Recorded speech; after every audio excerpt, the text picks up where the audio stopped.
Ej, Herman, Co? dać ci jedna zagadka? Dej. Zgadniesz, co to jest, okej? 2008. Dobra, nie ma Brand. sprawy. Brand. Ale musicie to słuchać do końca, bo inaczej będzie szajsy.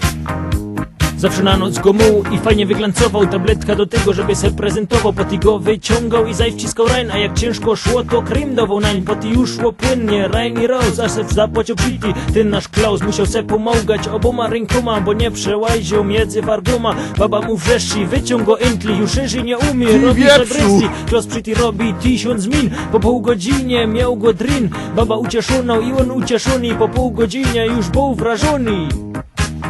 Wiesz co to jest?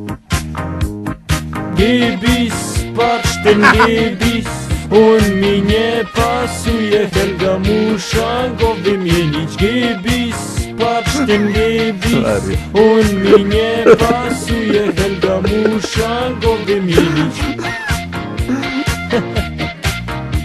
A coś ci myślał, co to jest?